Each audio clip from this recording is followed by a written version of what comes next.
ಮನಮೋಹನ್ ಸಿಂಗ್ ಅವರನ್ನ ಪಕ್ಷಾತೀತವಾಗಿ ಇವತ್ತು ರಾಜಕೀಯ ನಾಯಕರುಗಳು ಸ್ಮರಿಸುತ್ತಿದ್ದಾರೆ, ಮುಕ್ತ ಕಂಠದಿಂದ ಶ್ಲಾಘಿಸುತ್ತಿದ್ದಾರೆ.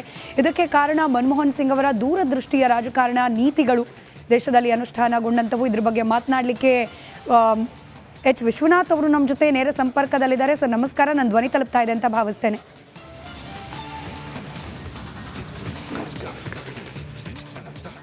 ಟೀಕೆ ಟಿಪ್ಪಣಿಗಳು ರಾಜಕಾರಣಿಗಳಿಗೆ ಅಂಟಿಕೊಂಡೇ ಬಂದ್ಬಿಡುತ್ತೆ. ಎಷ್ಟೇ ಟೀಕೆ ಟಿಪ್ಪಣಿಗೆ ಒಳಗಾದರೂ ಕೂಡ ಮಾತು ಮಿತಿಯನ್ನ ಮೀರ್ತಿರ್ಲಿಲ್ಲ, ಹಾಗೆ ಕೆಲಸ ಹಾದಿಯನ್ನ ತಪ್ತಾ ಇರಲಿಲ್ಲ. ಈ ರೀತಿ ಬದುಕಿದವರು, ತಮ್ಮ ರಾಜಕೀಯ ಜೀವನವನ್ನ ಸಾಗಿಸಿದವರು ಡಾಕ್ಟರ್ ಮನಮೋಹನ್ ಸಿಂಗ್ ಅವರು. ಯಾವ ರೀತಿ ಸ್ಮರಿಸ್ತೀರಿ ಅವರನ್ನ ಈ ಸಂದರ್ಭದಲ್ಲಿ?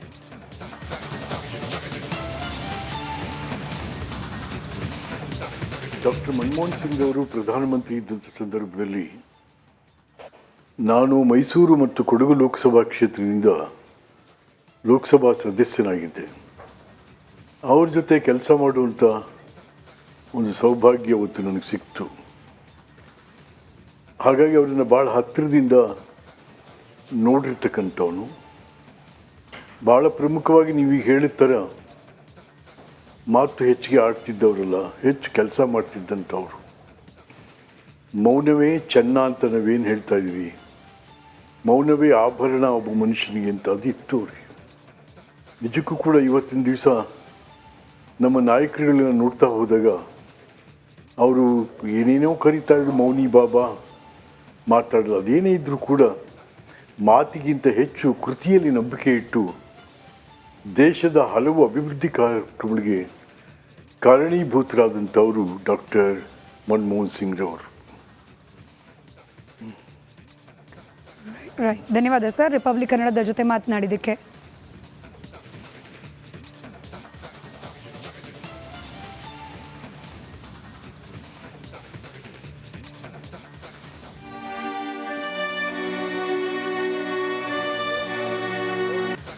ಮನಮೋಹನ್ ಸಿಂಗ್ ಅವರನ್ನ ಪಕ್ಷಾತೀತವಾಗಿ ಇವತ್ತು ರಾಜಕೀಯ ನಾಯಕರುಗಳು ಸ್ಮರಿಸುತ್ತಿದ್ದಾರೆ, ಮುಕ್ತ ಕಂಠದಿಂದ ಶ್ಲಾಘಿಸುತ್ತಿದ್ದಾರೆ. ಇದಕ್ಕೆ ಕಾರಣ ಮನಮೋಹನ್ ಸಿಂಗ್ ಅವರ ದೂರದೃಷ್ಟಿಯ ರಾಜಕಾರಣ ನೀತಿಗಳು ದೇಶದಲ್ಲಿ ಅನುಷ್ಠಾನಗೊಂಡಂತವು. ಇದ್ರ ಬಗ್ಗೆ ಮಾತನಾಡಲಿಕ್ಕೆ ಎಚ್ ವಿಶ್ವನಾಥ್ ಅವರು ನಮ್ಮ ಜೊತೆ ನೇರ ಸಂಪರ್ಕದಲ್ಲಿದ್ದಾರೆ. ಸರ್ ನಮಸ್ಕಾರ, ನನ್ನ ಧ್ವನಿ ತಲುಪ್ತಾ ಇದೆ ಅಂತ ಭಾವಿಸ್ತೇನೆ.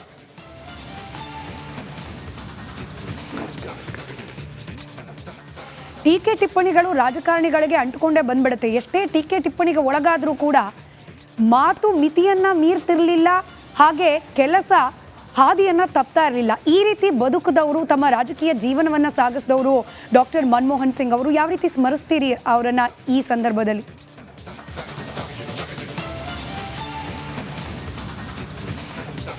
ಡಾಕ್ಟರ್ ಮನಮೋಹನ್ ಸಿಂಗ್ ಅವರು ಪ್ರಧಾನಮಂತ್ರಿ ಇದ್ದಂಥ ಸಂದರ್ಭದಲ್ಲಿ ನಾನು ಮೈಸೂರು ಮತ್ತು ಕೊಡಗು ಲೋಕಸಭಾ ಕ್ಷೇತ್ರದಿಂದ ಲೋಕಸಭಾ ಸದಸ್ಯನಾಗಿದ್ದೆ. ಅವ್ರ ಜೊತೆ ಕೆಲಸ ಮಾಡುವಂಥ ಒಂದು ಸೌಭಾಗ್ಯ ಅವತ್ತು ನನಗೆ ಸಿಕ್ತು.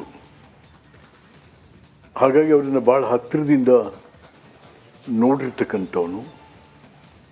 ಭಾಳ ಪ್ರಮುಖವಾಗಿ ನೀವೀಗ ಹೇಳಿದ ಥರ ಮಾತು ಹೆಚ್ಚಿಗೆ ಆಡ್ತಿದ್ದವರಲ್ಲ, ಹೆಚ್ಚು ಕೆಲಸ ಮಾಡ್ತಿದ್ದಂಥವ್ರು. ಮೌನವೇ ಚೆನ್ನ ಅಂತ ನಾವೇನು ಹೇಳ್ತಾ ಇದ್ವಿ, ಮೌನವೇ ಆಭರಣ ಒಬ್ಬ ಮನುಷ್ಯನಿಗೆ ಅಂತ ಅದು ಇತ್ತು ಅವ್ರಿಗೆ.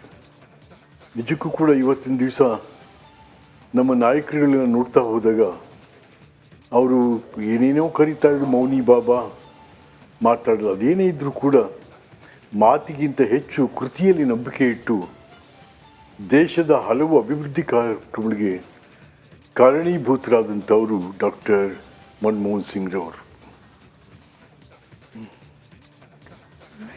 ಧನ್ಯವಾದ ಸರ್, ರಿಪಬ್ಲಿಕ್ ಕನ್ನಡದ ಜೊತೆ ಮಾತನಾಡಿದ್ದಕ್ಕೆ.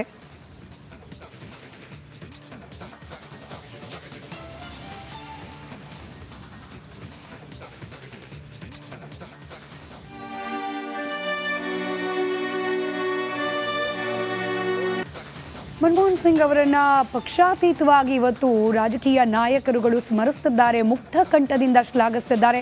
ಇದಕ್ಕೆ ಕಾರಣ ಮನಮೋಹನ್ ಸಿಂಗ್ ಅವರ ದೂರದೃಷ್ಟಿಯ ರಾಜಕಾರಣ ನೀತಿಗಳು ದೇಶದಲ್ಲಿ ಅನುಷ್ಠಾನಗೊಂಡಂತವು. ಇದ್ರ ಬಗ್ಗೆ ಮಾತನಾಡಲಿಕ್ಕೆ ಎಚ್ ವಿಶ್ವನಾಥ್ ಅವರು ನಮ್ಮ ಜೊತೆ ನೇರ ಸಂಪರ್ಕದಲ್ಲಿದ್ದಾರೆ. ಸರ್ ನಮಸ್ಕಾರ, ನನ್ನ ಧ್ವನಿ ತಲುಪ್ತಾ ಇದೆ ಅಂತ ಭಾವಿಸ್ತೇನೆ.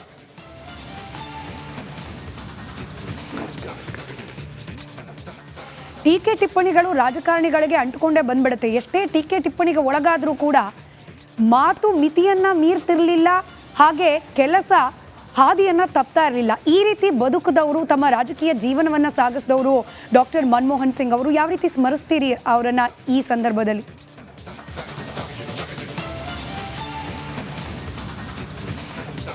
ಡಾಕ್ಟರ್ ಮನಮೋಹನ್ ಸಿಂಗ್ ಅವರು ಪ್ರಧಾನಮಂತ್ರಿ ಇದ್ದಂಥ ಸಂದರ್ಭದಲ್ಲಿ ನಾನು ಮೈಸೂರು ಮತ್ತು ಕೊಡಗು ಲೋಕಸಭಾ ಕ್ಷೇತ್ರದಿಂದ ಲೋಕಸಭಾ ಸದಸ್ಯನಾಗಿದ್ದೆ. ಅವ್ರ ಜೊತೆ ಕೆಲಸ ಮಾಡುವಂಥ ಒಂದು ಸೌಭಾಗ್ಯ ಅವತ್ತು ನನಗೆ ಸಿಕ್ತು. ಹಾಗಾಗಿ ಅವರನ್ನು ಭಾಳ ಹತ್ತಿರದಿಂದ ನೋಡಿರ್ತಕ್ಕಂಥವನು.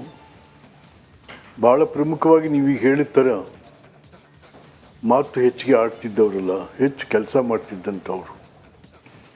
ಮೌನವೇ ಚೆನ್ನ ಅಂತ ನಾವೇನು ಹೇಳ್ತಾ ಇದ್ದೀವಿ, ಮೌನವೇ ಆಭರಣ ಒಬ್ಬ ಮನುಷ್ಯನಿಗೆ ಅಂತ ಅದು ಇತ್ತು ಅವ್ರಿಗೆ. ನಿಜಕ್ಕೂ ಕೂಡ ಇವತ್ತಿನ ದಿವಸ ನಮ್ಮ ನಾಯಕರುಗಳನ್ನ ನೋಡ್ತಾ ಹೋದಾಗ ಅವರು ಏನೇನೋ ಕರೀತಾ ಇದ್ರು, ಮೌನಿ ಬಾಬಾ ಮಾತಾಡೋದು. ಅದೇನೇ ಇದ್ದರೂ ಕೂಡ ಮಾತಿಗಿಂತ ಹೆಚ್ಚು ಕೃತಿಯಲ್ಲಿ ನಂಬಿಕೆ ಇಟ್ಟು ದೇಶದ ಹಲವು ಅಭಿವೃದ್ಧಿ ಕಾರ್ಯಕ್ರಮಗಳಿಗೆ ಕಾರಣೀಭೂತರಾದಂಥವರು ಡಾಕ್ಟರ್ ಮನಮೋಹನ್ ಸಿಂಗ್ ರವರು. ರೈಟ್, ಧನ್ಯವಾದ ಸರ್ ರಿಪಬ್ಲಿಕ್ ಕನ್ನಡದ ಜೊತೆ ಮಾತನಾಡಿದ್ದಕ್ಕೆ.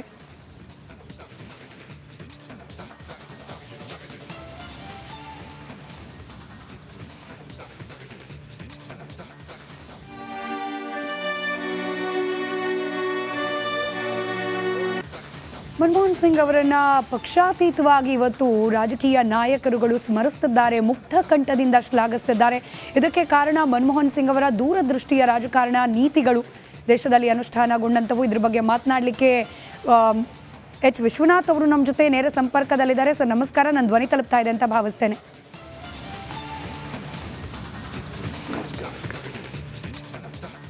ಟೀಕೆ ಟಿಪ್ಪಣಿಗಳು ರಾಜಕಾರಣಿಗಳಿಗೆ ಅಂಟುಕೊಂಡೇ ಬಂದ್ಬಿಡುತ್ತೆ. ಎಷ್ಟೇ ಟೀಕೆ ಟಿಪ್ಪಣಿಗೆ ಒಳಗಾದರೂ ಕೂಡ ಮಾತು ಮಿತಿಯನ್ನು ಮೀರ್ತಿರಲಿಲ್ಲ, ಹಾಗೆ ಕೆಲಸ ಹಾದಿಯನ್ನು ತಪ್ತಾ ಇರಲಿಲ್ಲ. ಈ ರೀತಿ ಬದುಕಿದವರು, ತಮ್ಮ ರಾಜಕೀಯ ಜೀವನವನ್ನು ಸಾಗಿಸಿದವರು ಡಾಕ್ಟರ್ ಮನಮೋಹನ್ ಸಿಂಗ್ ಅವರು. ಯಾವ ರೀತಿ ಸ್ಮರಿಸ್ತೀರಿ ಅವರನ್ನು ಈ ಸಂದರ್ಭದಲ್ಲಿ?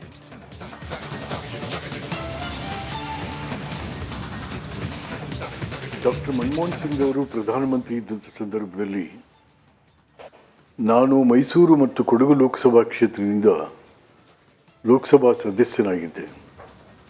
ಅವ್ರ ಜೊತೆ ಕೆಲಸ ಮಾಡುವಂಥ ಒಂದು ಸೌಭಾಗ್ಯ ಅವತ್ತು ನನಗೆ ಸಿಕ್ತು. ಹಾಗಾಗಿ ಅವರನ್ನು ಭಾಳ ಹತ್ತಿರದಿಂದ ನೋಡಿರ್ತಕ್ಕಂಥವನು. ಭಾಳ ಪ್ರಮುಖವಾಗಿ ನೀವೀಗ ಹೇಳಿದ ಥರ ಮಾತು ಹೆಚ್ಚಿಗೆ ಆಡ್ತಿದ್ದವರಲ್ಲ, ಹೆಚ್ಚು ಕೆಲಸ ಮಾಡ್ತಿದ್ದಂಥವ್ರು. ಮೌನವೇ ಚೆನ್ನ ಅಂತ ನಾವೇನು ಹೇಳ್ತಾ ಇದ್ದೀವಿ, ಮೌನವೇ ಆಭರಣ ಒಬ್ಬ ಮನುಷ್ಯನಿಗೆ ಅಂತ ಅದು ಇತ್ತು ಅವ್ರಿಗೆ.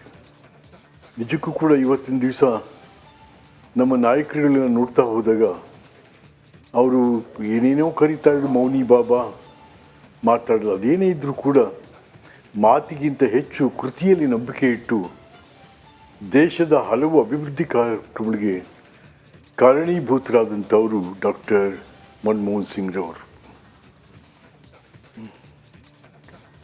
ರೈಟ್, ಧನ್ಯವಾದ ಸರ್ ರಿಪಬ್ಲಿಕ್ ಕನ್ನಡದ ಜೊತೆ ಮಾತನಾಡಿದ್ದಕ್ಕೆ.